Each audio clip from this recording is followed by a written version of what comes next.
আসসালামু আলাইকুম, কেমন আছেন সবাই? আশা করি সবাই অনেক অনেক ভালো আছেন। আপনাদের দোয়া আল্লাহর রহমতে আমি অনেক ভালো আছি। আজকে দীর্ঘদিন পরে আমি ভিডিও আপলোড করতেছি আপনাদের মাঝে। অনেকে জানেন যারা আমার সাথে যোগাযোগ করছেন বা যাদের যোগাযোগ আছে আমার সাথে, অনেকে জানেন যে আমি হসপিটালে ছিলাম দীর্ঘদিন। তারপরে আপনাদের দোয়ায় আমি সুস্থ হয়েছি।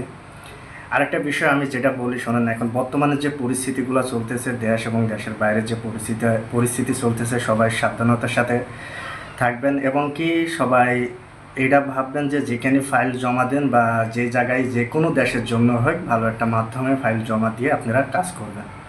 আজকে আমি যে বিষয়গুলো নিয়ে আলোচনা করব, সার্বিয়ার বর্তমানে পরিস্থিতি এবং সার্বিয়ার এখন এই টাইমে পাসপোর্ট জমা দিলে কি ভিসা কেমন রেশিও হবে এবং কি আমাদের হাতে সার্বিয়ার কাজ আছে কি, এখন বর্তমানে আমার কি সার্বিয়ার কাজ স্টপ করছি, সেসব বিষয় নিয়ে আমি আলোচনা করব। আর এই টাইমে যারা ভিসা পাইছেন, যারা ম্যাক্সিমাম সাপ্লাই কোম্পানিতে আছেন, তারা ওখানে কি করণীয় এবং কীভাবে আপনারা ওখানে সাপ্লাই কোম্পানির থেকে একটা ভালো কোম্পানিতে আপনারা ভিসাটা কনভার্ট এবং কি ওই কোম্পানির থেকে আপনারা সুরাত নিয়ে ওই কোম্পানিতে কীভাবে জয়েন করবেন সেই বিষয় নিয়ে আমি আজকে আলোচনা করব। আশা করি আমার ভিডিওটা ফুল যদি দেখেন সেই হিসাবে অবশ্যই উপকার পাবেন এবং কি আপনাদের এই ভিডিওতে অনেক শিক্ষণীয়মূলক কথাগুলো আমি তুলে ধরার জন্য চেষ্টা করব। যারা এই টাইমটায় এই মাঝামাঝি সময়টায় এসে যারা ভাবছেন যে সার্বিয়ার জন্য ফাইল জমা দিবেন বা যারা সার্বিয়ার জন্য ফাইল জমা দিয়েছেন বা যাদের ভিসা হয়েছে, যারা সাপ্লাই কোম্পানিতে ওই দেশে যাই পৌঁছাইছেন, আমি সেই সব বিষয় নিয়ে কিন্তু আলোচনা করছি। এই ভিডিওটা এই পর্যন্ত যারা দেখছেন তারা অবশ্যই ফুল ভিডিওটা দেখার জন্য চেষ্টা করবেন। আজকে এই টাইমটায় আমি বলবো যে সার্বিয়ার প্রচুর যেমন ভিসা হচ্ছে তেমন প্রচুর ফ্যাক ওয়ার্ক পারমিট আর ফ্যাক কিন্তু ভিসা মার্কেটে অনেক আছে। এমনও আছে যে অনেক মানুষ দেখা যাচ্ছে যে আপনার কাছে বলছে যে ভাই আমরা ভিসার পরে টাকা নেব বা ভিসার পরে আপনাদের ভিসা চেক করে টাকা দিবেন বা আপনাদের ওয়ার্ক পারমিট আসার পরে টাকা দিবেন, অ্যাপ্রুভাল আসার পরে টাকা দিবেন। এইগুলোর থেকে আপনারা সতর্ক থাকবেন। যেখানে একটা ভালো ট্রাভেল এজেন্সি যদি কাজ করে সেক্ষেত্রে দেখা যাচ্ছে যে ম্যাক্সিমাম যে কোম্পানিগুলো আছে, বড় বড় কোম্পানিগুলো আছে সার্বিয়াতে, যে কোম্পানিগুলো থেকে কিন্তু ভিসাগুলো এখন বর্তমানে স্ট্যাম্পিং হচ্ছে, সেসব কোম্পানিগুলো কি করে থাকে আপনারা কি জানেন? একটা যে ট্রাভেল এজেন্সির সাথে কন্ট্যাক্ট হয় বা যে রিক্রুটিং লাইসেন্সের সাথে কন্ট্যাক্ট হয়, এরা কিন্তু একটা প্রতিটা পাসপোর্টের সাথে কিন্তু সামথিং একটা পেমেন্ট ওখানে দেওয়া লাগে এবং ইউজার আইডি পাসওয়ার্ড তো দূরের কথা, যখন ওয়ার্ক পারমিট ইস্যু হয় তখন একটা বিগ অ্যামাউন্ট ওখানে পেমেন্ট করা লাগে। সেক্ষেত্রে আমি বলবো দেখেন, যারা সহিভাবে যেসব ট্রাভেল এজেন্সিরা কাজ করে, যারা সহিভাবে ঢাকাতে কাজ করতেছে, অনেক ট্রাভেল এজেন্সি আছে সহিভাবে কাজ করতেছে, তাদের মাধ্যমেও যদি কাজ করেন তারা কিন্তু একটা অ্যামাউন্ট একটা পেমেন্ট কিন্তু পাসপোর্টের সাথে তারা রাখে। কেউ দেখেন নিজের টাকা খরচ করি কিন্তু আপনি কাজ করবে না যারা সহি কাজ করে, এটা সবসময় মাথায় রাখবেন। হ্যাঁ, ইউরোপ এমনই একটা জিনিস, ইউরোপে জাতি হলে কিন্তু আপনাদের একটা নির্ধারিত সময়, আপনাদের সময়সীমা আছে, এটা ধৈর্য ধরাই লাগবে। যেমন একটা সার্বিয়ার ভিসা যত দ্রুতই হোক, যদি সঠিক কোম্পানি সরাসরি কোম্পানির ভিসা হয়তো একটু স্লো কাজ হয়, সেক্ষেত্রে 5 থেকে 6 মাস লাগে। আর যারা 5 থেকে 6 মাসের আগে যে ভিসাগুলো পাচ্ছেন এগুলো ম্যাক্সিমাম কিন্তু সাপ্লাই কোম্পানি। আর এই যে আমি যে বললাম যে পাসপোর্টের সাথে একটা অ্যামাউন্ট জমা দেওয়া লাগে, এই ক্ষেত্রে যারা পাসপোর্ট যে কোনো ট্রাভেল এজেন্সিতে জমা দিবেন তারা কিন্তু অবশ্যই সাবধানতার সাথে ভালো একটা ট্রাভেল এজেন্সি দেখে আপনারা একটা ডিট করে নেবেন যে ভাই আমার এমন এমন এমন সিস্টেমে আমি টাকা পেমেন্ট করব বা এমনভাবে টাকা পেমেন্ট করবো, এমন সিস্টেমে আপনারা ডিট করে নিয়ে তাদের সাথে কাজ করতে পারেন। এবার আমি আসি যে এখন বর্তমানে সার্বিয়ার যে পরিস্থিতি, প্রচুর ভিসা হচ্ছে বাংলাদেশিদের জন্য, যেমন সত্য তেমন বাংলাদেশের কিছু অসাধু ব্যবসায়ীরাও আছে কিন্তু প্রচুর ফ্যাক কাজ করে থাকছে, তাদের থেকে আপনারা সতর্ক থাকবেন। আর এখন আসি যে ওই দেশে যাওয়ার পরে যখন আপনারা দেখতে পারছেন বা ওই দেশে যাওয়ার পরে যখন বুঝতে পারছেন আপনাদের হলো কোম্পানিটা সাপ্লাই কোম্পানি পড়ছে বা আপনারা কাজ পাচ্ছেন না বা বসে আছেন দীর্ঘদিন, তারা কিভাবে আপনারা একটা সাইট কোম্পানিতে বা কোনো কোম্পানি ভালো একটা কোম্পানিতে আপনারা ওই ভিসা নিয়ে কিভাবে কাজে জয়েন করবেন সে বিষয় নিয়ে আমি এখন আলোচনা করতেছি। দেখেন, আমি আপনাদের একটা ছোটদের কথা বলি শোনেন। হয়তো আমার চেয়ে অনেক বুদ্ধিমান মানুষ আছে বা আমার চেয়ে যারা অনেক ভালো বোঝে, হ্যাঁ, তাদের থেকে একটু পরামর্শ নেবেন। আর আমি যে তথ্যগুলো দিই এটা সহি তথ্য দিই। আর একটা বিষয় আমি বলে রাখি যে আমার তথ্যগুলো কিন্তু নির্ভুল তথ্য আমি দিয়ে থাকি, কারণ আমার কথায় যদি আপনাদের যদি উপকার হয় সেক্ষেত্রে দেখা যাচ্ছে এটা আপনাদের লাভবান বা আপনাদের ভালো দিক, এটা মনে করে থাকি সব সময়।